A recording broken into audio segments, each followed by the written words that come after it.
आप सभी को मेरा नमस्कार। आज मैं आप सभी के समक्ष अहोई अष्टमी की व्रत कथा तथा आरती प्रस्तुत कर रही हूँ। आइए शुरू करते हैं। कार्तिक मास की कृष्ण पक्ष की अष्टमी को अहोई अष्टमी का व्रत किया जाता है। इस दिन महिलाएं अहोई माता की पूजा करती हैं तथा अपनी संतान की दीर्घायु की कामना करती हैं। जिस तरह पति की लंबी उम्र के लिए महिलाएं करवा चौथ का व्रत करती हैं, उसी प्रकार बच्चों की लंबी आयु तथा अच्छे जीवन के लिए अहोई अष्टमी का व्रत किया जाता है। पुराने समय में अहोई अष्टमी का व्रत पुत्र के लिए किया जाता था, परंतु अब महिलाएं अपने पुत्र तथा पुत्रियों दोनों के लिए यह व्रत करती हैं। अहोई अष्टमी के दिन पेठा दान करने का विशेष महत्व है। अहोई अष्टमी के दिन पूरा दिन निराहार निर्जल व्रत किया जाता है। अहोई अष्टमी के दिन सायंकाल में अहोई अष्टमी की व्रत कथा को सुना जाता है। अहोई अष्टमी की व्रत कथा सुनने के बाद सासू जी अथवा ससुर जी के लिए बायना निकाला जाता है। तारे निकलने के बाद अहोई माता की पूजा की जाती है तथा तारों को अर्घ देकर भोजन किया जाता है। आइए अब शुरू करते हैं अहोई अष्टमी की व्रत कथा।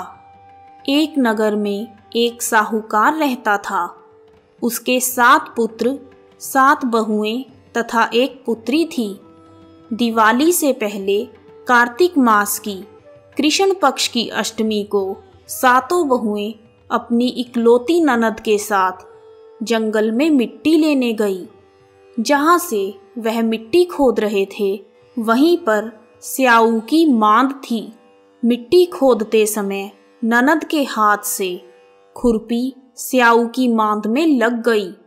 खुरपी के प्रहार से स्याऊ का बच्चा मर गया, जिससे स्याऊ माता नाराज हो गई। स्याऊ माता ननद से बोली, अब मैं तेरी कोख बांधूंगी। तब ननद अपनी 7 भाभियों से प्रार्थना करने लगी कि तुम में से कोई मेरे बदले अपनी कोख बंधवा लो। सभी भाभियों ने अपनी कोख बंधवाने से इनकार कर दिया, परंतु सबसे छोटी भाभी सोचने लगी, यदि मैं कोख नहीं बंधाऊंगी तो सासू जी नाराज हो जाएंगी। ऐसा विचार करके ननद के बदले छोटी भाभी ने अपनी कोख बंधवा ली। उस घटना के बाद जब भी छोटी बहू को बच्चा होता, वह 7 दिन के बाद ही मर जाता। एक दिन साहूकार की पत्नी ने पंडित जी को बुलाकर पूछा, यह क्या बात है? मेरी छोटी बहू की संतान 7वें दिन क्यों मर जाती है? तब पंडित जी ने बहू से कहा, तुम सुरई गाय की पूजा करो। सुरई गाय स्याऊ माता की सहेली है। अगर स्याऊ माता तेरी कोख खोल देगी तो तेरे बच्चे जी जाएंगे। इसके बाद वह बहू प्रातःकाल उठकर चुपचाप सुरई गाय के नीचे सफाई कर देती। गाय के उठने से पहले ही वह चारा रख देती। एक दिन गौ माता ने सोचा कि आजकल मेरी सेवा कौन कर रहा है, आज मैं देखूंगी। अगले दिन गौ माता तड़के ही उठ गई और उसने देखा साहूकार के छोटे बेटे की बहू उसकी सफाई कर रही है। गौ माता उससे बोली, तुम्हें किस चीज की इच्छा है जो तुम मेरी इतनी सेवा कर रही हो? मांगो, क्या चाहिए? तब साहूकार की बहू बोली, हे गौ माता, स्याऊ माता तुम्हारी सहेली है और उन्होंने मेरी कोख बांध रखी है, जिस कारण मेरे बच्चे जी नहीं पाते। अगर आप मुझसे प्रसन्न हैं तो स्याऊ माता से कहकर मेरी कोख खुलवा दो। तब गौ माता 7 समुंदर पार अपनी सहेली के पास छोटी बहू को लेकर चल पड़ी। रास्ते में कड़ी धूप थी, इसलिए दोनों थक कर एक पेड़ के नीचे बैठ गई। थोड़ी देर में वहां एक सांप आया और उसी पेड़ पर गरुड़ पंखिनी के बच्चे थे। सांप उनको मारने लगा। तब साहूकार की बहू ने सांप को मारकर ढाल के नीचे दबा दिया और बच्चों को बचा लिया। थोड़ी देर में गरुड़ पंखिनी आई तो वहां खून पड़ा देखकर साहूकार की बहू को चोंच मारने लगी। तब छोटी बहू बोली, हे गरुड़ पंखिनी, मैंने तेरे बच्चों को नहीं मारा, बल्कि सांप तेरे बच्चों को डसने आया था। मैंने तो तेरे बच्चों की रक्षा की है। यह सुनकर गरुड़ पंखिनी खुश हो गई और बोली, मांग, तू क्या मांगती है? तूने मेरे बच्चों की रक्षा की है। तब छोटी बहू ने कहा, 7 समुद्र पार स्याऊ माता रहती है, मुझे उनके पास पहुंचा दो। तब गरुड़ पंखिनी ने छोटी बहू तथा सुरई गाय को अपनी पीठ पर बिठाकर स्याऊ माता के पास पहुंचा दिया। स्याऊ माता सुरई गाय को देखकर बोली, आ बहन, बहुत दिनों बाद आई है। फिर कहने लगी कि मेरे सिर में जुएं पड़ गई हैं। तब सुरई गाय के कहने पर छोटी बहू ने सिलाई से उसकी जुएं निकाल दी। स्याऊ माता छोटी बहू से प्रसन्न हो गई और बोली, तेरे 7 बेटे तथा 7 बहुएं हों। तब छोटी बहू बोली, हे माता, मेरा तो एक भी बेटा नहीं, तो 7 कहाँ से होंगे? तब स्याऊ माता ने छोटी बहू से इसका कारण पूछा। छोटी बहू ने स्याऊ माता से कहा, पहले आप वचन दें, तब मैं आपको सारी बात बता दूंगी। स्याऊ माता बोली, जा, तुझे वचन दिया, वचन से फिरूं तो धोबी के कुंड पर कंकरी होऊं। तब साहूकार की बहू बोली, मेरी कोख तो तुम्हारे पास बंधी पड़ी है। यह सुनकर स्याऊ माता बोली, तूने तो मुझे ठग लिया। मैं तेरी कोख खोलती ही नहीं, परंतु अब मुझे खोलनी पड़ेगी। जा, तेरे घर में तुझे 7 बेटे और 7 बहुएं मिलेंगी। तू जाकर खुशी खुशी उद्यापन करना। 7 अहोई बनाकर 7 कड़ाही करना। जब छोटी बहू वापस घर पर आई तो उसने देखा कि उसके घर 7 बेटे और 7 बहुएं बैठे हैं। वह खुश हो गई। उसने 7 अहोई बनाकर 7 उजमन किए, 7 कड़ाही की। दिवाली के दिन जेठानियां आपस में कहने लगी, जल्दी जल्दी पूजा कर लो, कहीं छोटी बहू अपने बच्चों को याद करके रोना ना शुरू कर दे।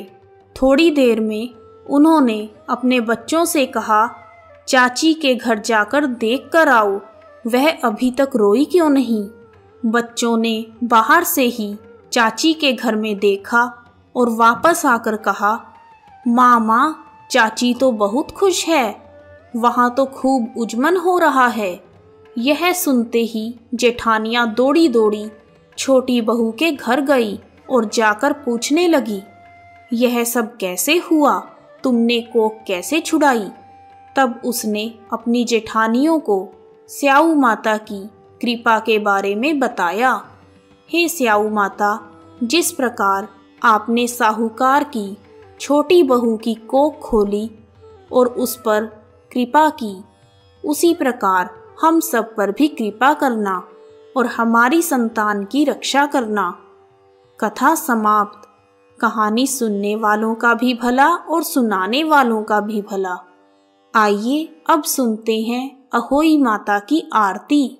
जय अहोई माता मैया, जय अहोई माता, तुमको निस दिन ध्यावत हर विष्णु विधाता। मैया जय अहोई माता, ब्रह्माणी रुद्राणी कमला तू ही जग माता। सूर्य चंद्रमा ध्यावत नारद ऋषि गाता, मैया जय होई माता। माता रूप निरंजन सुख संपत्ति दाता, जो कोई तुमको ध्यावत नित मंगल पाता, मैया जय होई माता। तू ही पाताल बसंती, तू ही है शुभ दाता, कर्म प्रभाव प्रकाशक जग निधि से त्राता, मैया जय होई माता। जिस घर थारो वासा, वाही में गुण आता, कर ना सके सोई कर ले, मन नहीं धड़काता, मैया जय होई माता। तुम बिन सुख ना होवे, पुत्र ना कोई पाता, खान पान का वैभव तुम बिन नहीं आता, मैया जय होई माता। शुभ गुण सुंदर युक्ता, क्षीर निधि जाता, रत्न चतुर्दश तो कोई नहीं पाता, मैया जय अहोई माता। श्री अहोई माँ की आरती जो कोई नर गाता, मैया जो कोई नर गाता, उर उमंग अति उपजे पाप उतर जाता, मैया जय अहोई माता। जय अहोई माता। यदि आपको अहोई अष्टमी व्रत कथा तथा आरती पसंद आई है तो कमेंट बॉक्स में जय अहोई माता लिखना ना भूलें। आप सभी का हार्दिक धन्यवाद। जय अहोई माता।